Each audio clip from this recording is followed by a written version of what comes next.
Our next speaker will be Edward Moad from Qatar University, Critical Thinking in the Arab Muslim Context.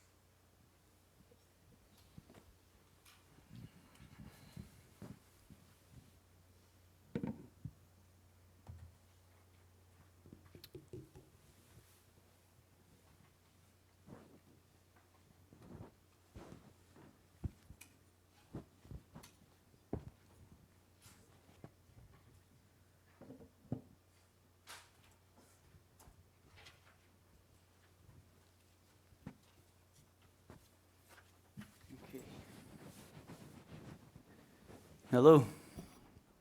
Thank you for coming to my presentation. And let me apologize beforehand because I'm a horrible speaker. You see, I forgot to bring my little scribbled notes here. So I have some ideas and I'll see if I can effectively communicate them. Which means I have to turn on the slideshow. Right. Here. Okay. And you see that I'm as skilled at making PowerPoint slides as I am at speaking. Right? It's very elaborate, right? Okay, so let me just give you the background. I teach at Qatar University. I teach the philosophy course. I've been here 5 years. When I came here, I was assigned to teach a critical thinking course, which I wasn't very excited about teaching at first because I was more interested in teaching, an introduction to philosophy course or something like that. But after I started teaching it, I began to be much more interested in this because I realized that it's a very important area and a very important course to have at Qatar University. And this is because of my experience in teaching it with the students here. And I think that it has much more wide applicability. I mean, the skills learned in critical thinking are basically universal. Every intellectual endeavor involves thinking. So if you can think better, you'll do better at that as well. Whereas philosophy, of course, is a very niche subject and probably not too interesting or relevant for a lot of the students at Qatar University. So I began to be more and more interested in how this was taught. So I'm going to give you some of my thoughts about my experience and why I'm now embarking or have been embarking on trying to generate a curriculum for critical thinking just especially made for this Arab and Muslim context. So let me first give you an idea of what motivates me by showing you the cover of the textbook which we were using when I arrived. So when I arrived at Qatar University, began teaching the critical thinking course, they already have this text and it was already in place for use. And so this is a good way to sort of get into the problem that I want to introduce. So if you look at the cover of the book, which we were using, not surprising that the image on the cover represents reason and a culture of reason, as it should. It's a critical thinking textbook, right? And it also makes sense, that any critical thinking textbook from any culture will take symbols from its own cultural heritage to represent the life of reason. And this one, also does so. But the culture that this represents isn't the only culture of reason or the only possible culture of reason. Of course, there's elements of accomplishments and examples of the life of reason in every culture. Representations of reason, I do think, will naturally be taken, have to be taken from some culture because representations are symbols and symbols are, of course, artifacts of culture. And a curriculum, naturally will use symbols from the student's own heritage. Now, the problem I had with using, here is, at least this is just the beginning, actually, is that here we have the representation that Western culture equals the life of reason, yeah? So I don't know if this is exactly appropriate for non-Western students, not because there's something wrong with saying that there is, a life of reason in Western culture, but just because it excludes. It sort of systematically excludes representations of the life of reason taken from other cultures. And that's what happens here. And I think that the cover of the book, now we don't, of course, judge the book by its cover, but we can judge the cover by the cover. And the cover here, I think, can reinforce this prejudice that the life of reason is a culturally specific enterprise. And I noticed, actually, that this does do this, and not only the cover of the book, but I think many sort of deeply ingrained elements in the educational system here do and have seem to have had the effect of creating an identification in the minds of the students that reason and the life of reason and rationality are essentially Western cultural artifacts. And I'll give you some more evidence later for that. But I think there are two negative consequences of this when it comes to the goals of teaching critical thinking. The one is that it can lead to the view that one can be a critical thinker simply by mimicking Western cultural habits, right? And then those Western cultural habits will then be considered as beyond rational critique because they are reason, yeah? On the other hand, it can also lead to the view that critical thinking is just the adoption of an essentially foreign value system, and so that it should be resisted for the sake of preserving one's cultural identity, yeah? And I did get students like that. So basically I had students in the class from the very beginning who divided between two groups. One who sort of suspected me of being an agent of cultural colonialism, and by trying to sort of, indoctrinate them with a different value system under the guise of critical thinking. And I had another group of students who spent a lot of time trying to mimic and parrot things that they heard from the media in, aspects of Western culture in order to try to show me that they are critical thinkers, when in fact there's nothing critical about that at all. That's just mimicry. So this is from my experience, and I thought this is a problem which has to be dealt with, and I think it does have to do with the way in which the education has been going on. Now the symbol of this here is the cover of the book, but we'll get into some of the more substance in a minute. But I think I should give some idea of a pedagogy or a sort of paradigm for critical thinking pedagogy. If critical thinking is not a specific cultural artifact, what is it? Well, I think to think critically is just to think according to criteria. That's where the term critical comes from. It doesn't come from criticize.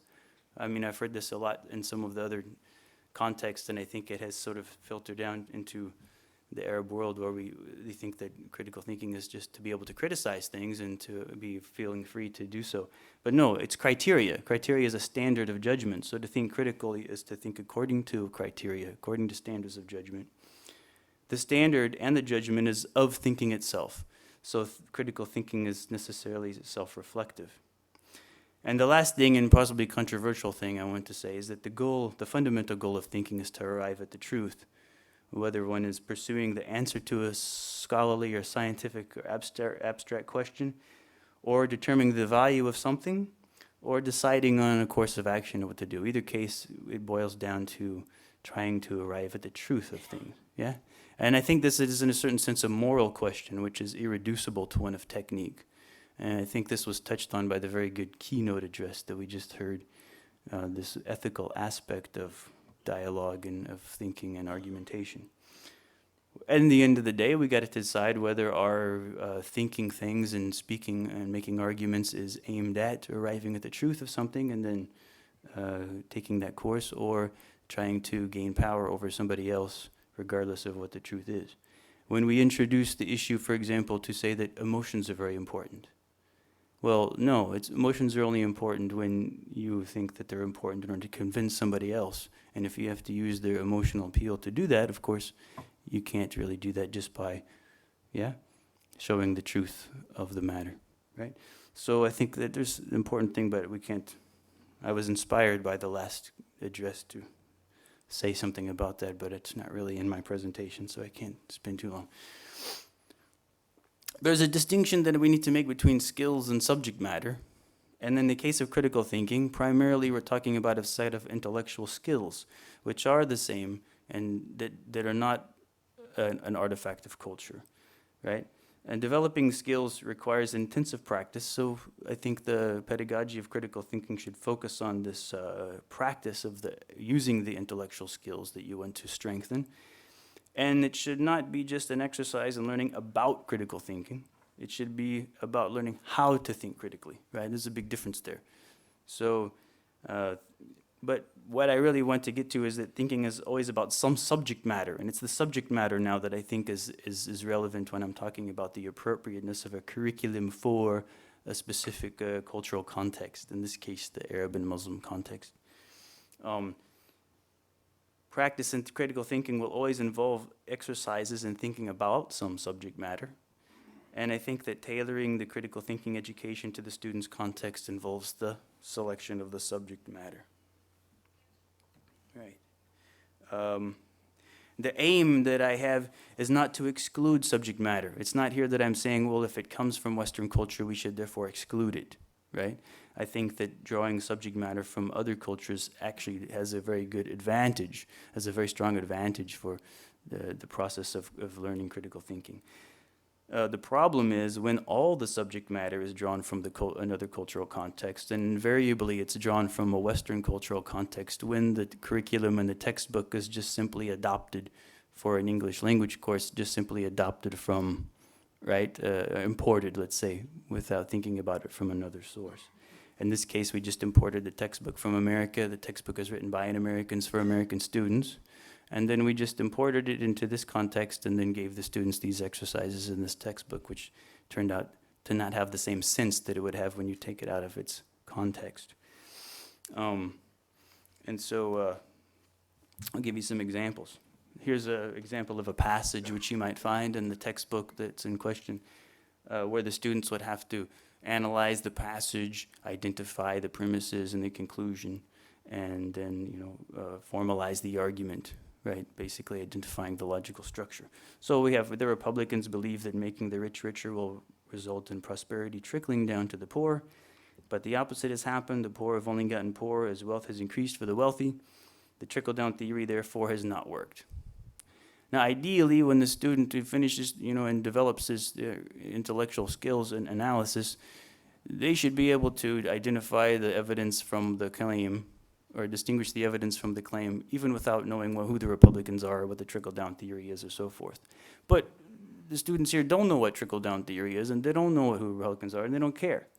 So it's sort of an obstacle in this case. When they're looking at it, they're asking, well, teacher, what is trickle-down theory, right? If you don't know what trickle-down theory is, it'll be much less likely that you'll be able to see the logical link in the statements and then identify which one is the conclusion here. There's one about affirmative action programs. These are just examples. What's an affirmative action program? Anybody knows? Okay, in America, affirmative action means something. And if they have something called affirmative action in another country, it can mean something totally different. Here we have the idea of affirmative action means, affirmative is something good. Action is something you do. What am I supposed to do with that? I have to be in the American context and familiar with this social debate over the specific social program in order to understand why, for example, minorities would resent the implication that they can only succeed when given preferential treatment and so forth. And so this is another sort of, here we have black family income is only 55% of white family income and so on. And again, the students are supposed to analyze it for its logical structure. But we ask, where are the statistics taken from? Well, of course, they're taken from the United States, but doesn't specify this because you don't have to if you're actually just reading it to American students, but when you just take it out from its context, it doesn't have the same sense. The meaning of minority can differ from one place to another. And so basically, the problem here is that if you have these context-dependent elements of the material and then you take them out of their context, they lose their sense, right? Giving the passage the sense that it requires in order to think critically on it requires that the student assume the American context when they read about it. So if I give my students, basically persistently give them subject matter, which in order to think critically on it, they have to assume that they're Americans in America thinking about American things, it seems to me that I am actually then just drilling into them the idea that thinking critically is to be thinking about American things like Americans do in America. And that's not the kind of critical thinking they need, right? I mean, the Arab world doesn't need the youth to be able to give their opinion on the social policy issues in America. They need the Arab youth to give their, critical opinion and think carefully on issues that are relevant to them here, right? I mean, let me give you the most striking example, the one that is sort of paradigmatic here. There was some Qatar University students that got involved with Qatar debate, and then they started a debate team, a debate club, which lasted a little bit, but then fizzled out because there was disagreement among the founding members of the club. But they had a practice debate at one time, and I watched it. I was the advisor for this club, one of the advisors, and the proposition was about gun control, right? So I thought, interesting. I wonder what these students, some from Qatar, some from East Africa, some from, Egypt, some from other places in the Middle East and South Asia, I wonder what they have to say about gun control. What is the issue of gun control in their societies, and what are the dynamics of this? But this is not what they debated. They talked about statistics of crime in American cities, right? They talked about the Second Amendment. They talked about the NRA. They talked about the assassinations of Lincoln and Kennedy. These were this was the evidence, and this is the references that they made. And I asked myself, do they know what is the Second Amendment? Or did they know this before they went on to this debate? Or did they get the proposition, we have to talk about gun control? So they went to the internet and they found out that, people arguing about gun control talk about this thing called the Second Amendment, and there's this National Rifle Association and so forth. And then what you end up having is not a debate. You end up having a group of students competing with each other as to who can mimic Americans better and who can pretend that they're talking to an American audience better than the other one. And that to me doesn't seem like critical thinking or debate, or it doesn't seem to actually achieve any of the goals that we want to have when we teach the students here these skills. So what's my solution? And I'll probably close it here. I'm almost out of time, I think. Is it true? Oh man, I got to fill that much time up now? No, just kidding. So here's the solutions that I have. And first, I went about selecting subject matter from the student's own context. But who am I to say what the student's context is? So my idea was to collect material by assigning students to bring examples of argumentation from the media. Of course, part of the skill is they have to be able to identify an argument when they see it. So I tell them, okay, you go to the media and bring me examples of arguments. Then I get a good sample of actually what they're exposed to and what they actually, what is relevant to them, because it's likely they're going to bring me examples from the things that they actually read. And that's how it was actually. So I got what I expected. There was articles from the local newspapers. For example, there was an article from a local newspaper where a female writer and a male writer debated each other over the issue of women working in Qatar and whether the increased amount of women's employment in Qatar was good for society or bad for society. Right? Okay, so here's a issue, right, which Qataris actually are relevant to the Qataris, and it's them talking, right? It's not some CNN journalist talking about what Qataris ought to think or whatever, yeah? And there was many other things, some from the Western media, some from their own. And the second thing that I wanted to do is to select subject matter from the historical Arab and Islamic intellectual tradition.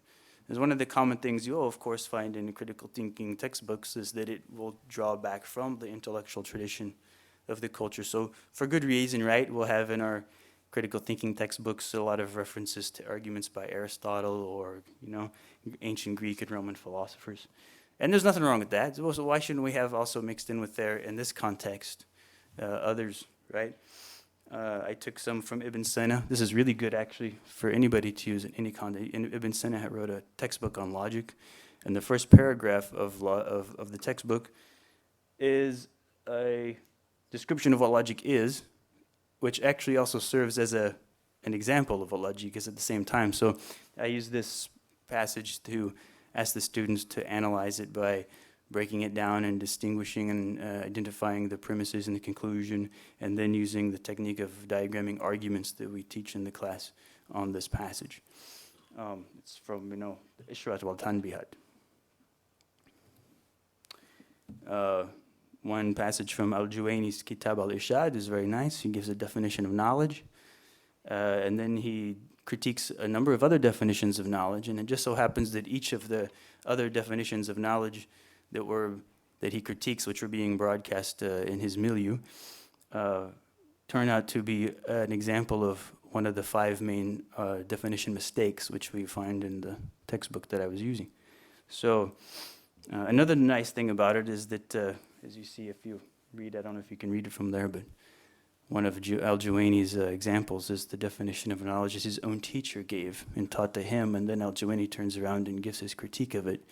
So it's quite nice, showing a kind of a respectful and at the same time critical perspective on that. Well, those are my examples. So that was my problem, and this was my case to be made that there is a problem, and here was my proposed solution, right? Admittedly, one might ask, well, you're talking about a curriculum which is in English language, and that's obviously a good question. If you want to have a critical thinking curriculum that's relevant to the local context, perhaps it should be taught in Arabic rather than English, right? Or maybe a case could be made that teaching the course in both languages or in English actually has some kind of advantage for the development of critical thinking skills. I think that when you have students that are bilingual, one very nice technique to use is to try to get them to explain something that you've explained to them in English, explain it to their colleagues in Arabic. If they can actually translate the same idea into the other language and it maintains its sense, it seems to me like a good test that they actually have understood the concept rather than understood how to repeat the words. So the words are just a vehicle. What we want is to get the idea to get in there through the words and not just to have the students repeating words. So that could be, cases could be made for this. Anyways, at the end of the day, I'm working with the situation, which is that I came here to teach critical thinking. That's what they hired me to do, and they hired me to do it in English because they had already decided that they wanted to have it taught in English. So that if it's not not optimal that it be taught in English in this context, well, at least other things can be made optimal about it. It can be taught in English, but in a more relevant manner. So maybe this could be helpful or relevant to other teachers who are here teaching in this same regional context and interested in how to, let's say, step up the critical thinking element in their educational process. Thank you. Thank you. Thank you very much. We have time for some questions.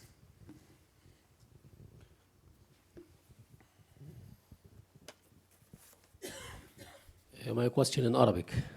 I'll get the thing. Okay.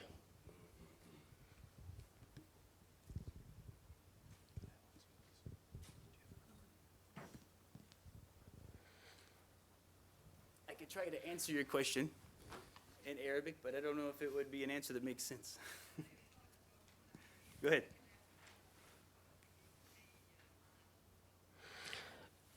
اوكي.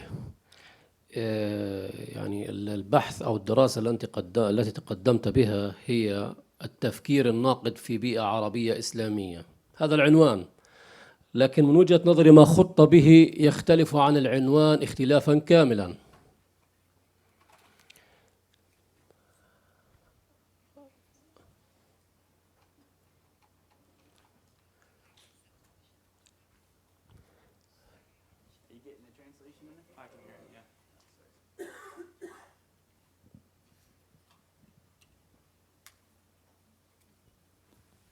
Can you? Yes, yeah, I hear you now. Okay, great. Right. Mm-hmm. How is it different? فاهم عليك. الاختلاف هو أن أنت بتتكلم عن التفكير الناقد في بيئة عربية إسلامية، ولكن ما فهمته منك أنك تعمل عبارة عن نقد للكتاب الذي تقوم بتدريسه. هذه نقطة أخرى، أنت تحدثت عن أن التفكير وفق المعايير، فما هي المعايير التي يعني أنت أوجدتها أو تراها لتدريس التفكير؟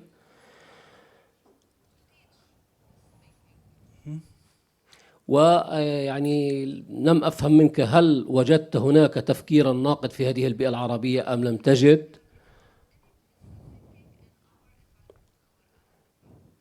وهل بإمكانك أن تعطيني مثالا أو على أحد التمارين التي يعني تحفز أو تساعد على التفكير الناقد؟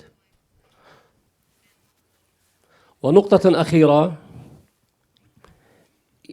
أخيرة، يعني أنت تتكلم وتدرس التفكير، وفي نفس الوقت أرى أنك ممتعض من تدريس التفكير بالطريقة الأجنبية أو الأمريكية، وبالتالي أنت تحصر تفكير الطلاب في جانب واحد.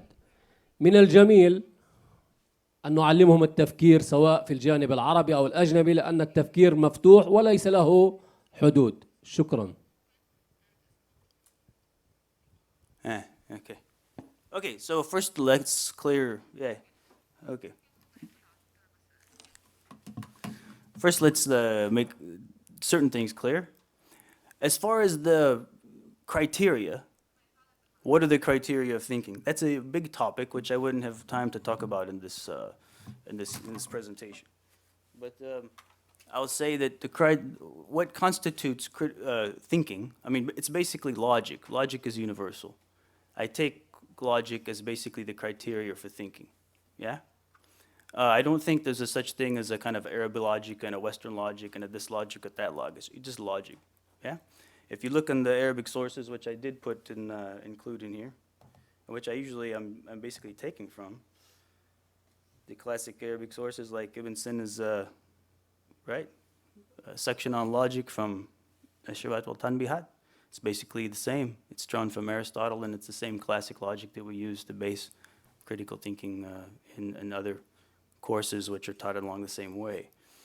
So my issue about the context has to do with the subject matter, like I said, and not about the criteria. If we were to have a discussion about what constitute these criteria or whether logic is valid as a criteria of thinking, that would be another big discussion which it would be impossible to have in this space of this time, but I can talk to you about it later, and no problem.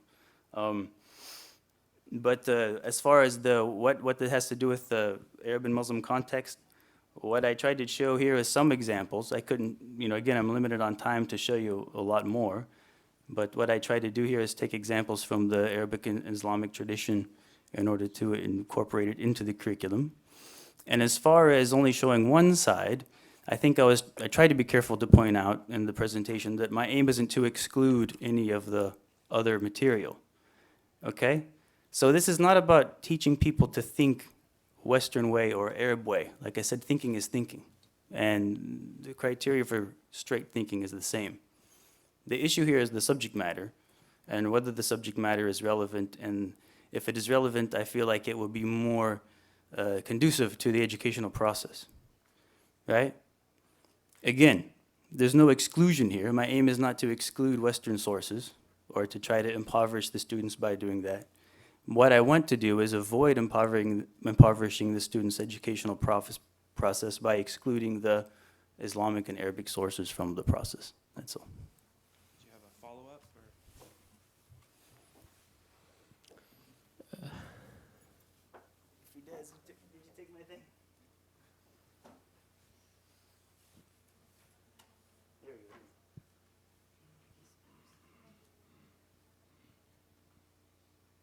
And ma'am, you'll be next.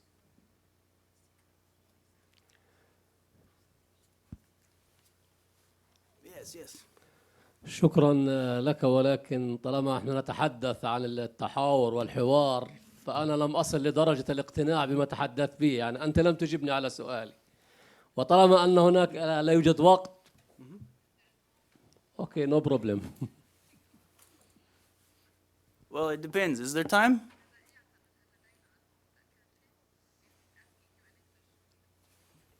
Is Andrew Jared Critchfield here? Okay, we're missing a panelist, so we can allocate an extra 5 minutes for the discussion. Yeah. Yeah, so Okay. if you specify for me what I might say to answer your question better, then I'll try to help. اوكي، يعني التفكير الناقد، يعني نحن نعرف انه يعني يمتلك مجموعه من المهارات الفرعيه، من ضمنها المنطق والحجج والتقويم والاستنتاج الى اخره، لا اختلاف في ذلك. ولكن انا ما زلت يعني غير واعيا لما تتحدث عنه. انت تتحدث عن التفكير الناقد في بيئه عربيه واسلاميه. هذا العنوان وهو عنوان رائع. كنت اتوقع يعني ان تخبرنا مدى وجود التفكير الناقد في هذه البيئة اللي أنت اخترتها، وهي جامعة قطر على ما أعتقد. ولكن أنت لا تتحدث عنه، عبارة عن أمثلة عن التفكير الناقد لكتاب أجنبي تقوم بتدريسه. إذن هناك اختلاف. Okay. أرجو أن تكون قد فهمت Okay, سؤالي. if you want, then I would say, you want me to criticize the university that I'm working for. And I'll be glad to do that because actually this is what's happened. The book that I'm criticizing is not the book that I'm using. It's the book that the university was using when I got there. See? So yes, my criticism of the use of that book is as a criticism of the style of critical thinking education in the university when I arrived. Yeah? If you want me to, I will say some other things, but you have to promise not to be offended, right? First of all, you have to understand that myself, I'm a Muslim. I've been since 1997, right? That doesn't make me, it may make me a stranger in some ways, and still, because I'm not an Arab. And so that does make me, requires me a certain etiquette in this case. But I don't think that many Arabs would disagree with me if I were to say that, yes, the state of education in the Arab world today is very impoverished when it comes to thinking skills, when it comes to critical thinking and the use of reason, okay? This has nothing to do with Islam and the Islamic tradition, and that's why, of course, I'm very inspired by drawing from the classical Islamic tradition, the writers that actually were, at that time, capable of the level of discussion which the Muslim world, we don't really seem to have now. I went to many talks just now about dialogue in the Quran and argumentation in the Quran, right? And what really they seemed to me to be were to be long lists of instances in which dialogue happened in the Quran, and the whole idea here, the whole conclusion was just that, yes, there's dialogue in the Quran, and Islam makes dialogue halal for people. But that's not very impressive, you know? And as a matter of fact, it seems like the aim of such a dialogue about dialogue in the Quran is in fact to shut down dialogue. It's to give a long list and then to say, shut up. It doesn't really do much. And you've heard it many times before, or haven't you heard it many times before? I've heard a lot. So I don't know that it really helps to raise the level of discussion, you know? If you wanted that from me, which I was out of, I didn't want to go that far, I think. But now you're satisfied, maybe. One last follow-up, very small, and then it's her turn. Short, please. Last point. Yes. Okay, I'm ready. فقط للتوضيح، يعني أنا لم أدعوك لإهانة الجامعة، ربما أنت قد أسأت فهمي، هذه نقطة. النقطة الثانية، نحن يعني نعلم بأن العالم العربي يعني الوضع التعليم فيه فقير، وأن استمعت في اليوم الأول لقد وجهت دعوة لسمو الشيخ موزة، وقلت أننا بحاجة إلى ربيع عربي في المناهج والجامعات وإعداد المعلمين. شكرا.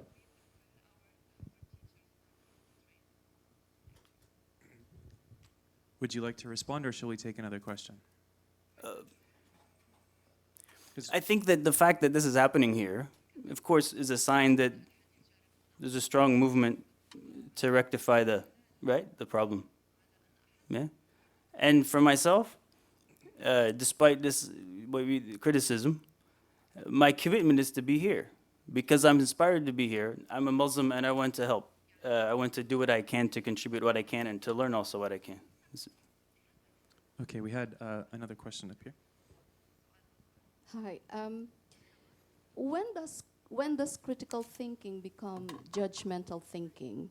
And would that constitute error in thought resulting to the kind of exclusion that you mentioned?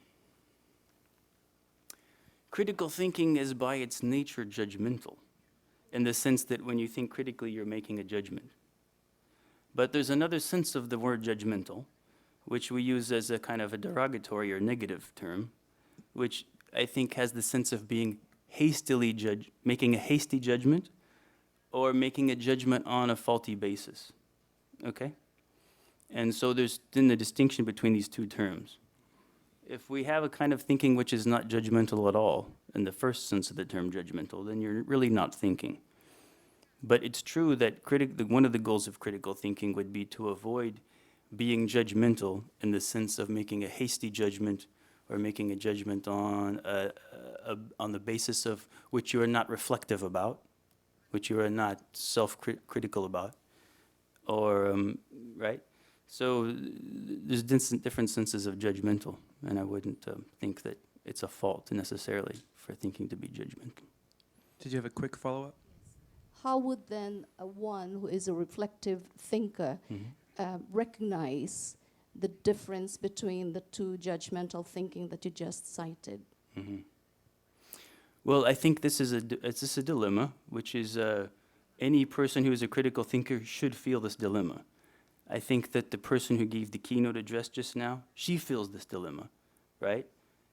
Maybe too much, yeah? But she does, I mean, I think it shows that she's very self-reflective in the sense that she's asking herself, am I making this judgment in a just way, right? Or am I not doing the same thing which I'm judging? This kind of a question she's asking. So I think being self-reflective on the criteria that we use to make the judgment and questioning whether those criteria are valid and what basis we have for thinking they are valid, this is the way that you go. You ask for an argument for every premise, right? Until you maybe come to some first principles. And then you might ask yourself, is it possible to arrive at first principles at all? These are the kind of questions that you would ask. In the end of the day, it's not that you avoid distinguishing what appears to you, given the best of your resources and the best of your efforts, the true from the false. It's not that you want to not exclude the false, right? Because you will always be distinguishing between what you take to be right and what you take to be wrong, what you take to be true, what you take to be false. And that doesn't constitute judgmentalness in the negative sense. The question is, what degree of effort, with what sincerity, and with what degree of self-criticism, for example, you pursue that. And there's probably other things that you could say about it too, but it's... We have time for one more comment, and I would ask you to please be brief. سيدي الفاضل أوكي. سيدي الفاضل، إذا كنت تتكلم عن الفقر في الفكر، الفقر في التعليم العربي أو في التفكير الناقد، فأنتم أهل الغرب المسؤولون عن هذا التراجع بسبب الاستعمار وبسبب ما فعلتموه في الدول العربية. For sure. No, you're exactly right. لا Exactly right. أختلف معك. Certainly. And not only that, I would say the criticism, the impoverishment is not just limited. I find that my society in America is also very impoverished when it comes to debate and dialogue and critical thinking, perhaps in a different way and for different reasons. But yes, I think that it's in history, when a people have been colonized, when they've had their traditional educational systems destroyed, when their backs are against the wall just to preserve their own identity, it's difficult to maintain higher levels of dialogue and critical thinking, simply because the temptation to fall back into prejudice, to fall back into conservatism, to maintain our identities is too great. Yeah? I think that the ideal thing is to have an open mind, have bright mind, to be critical,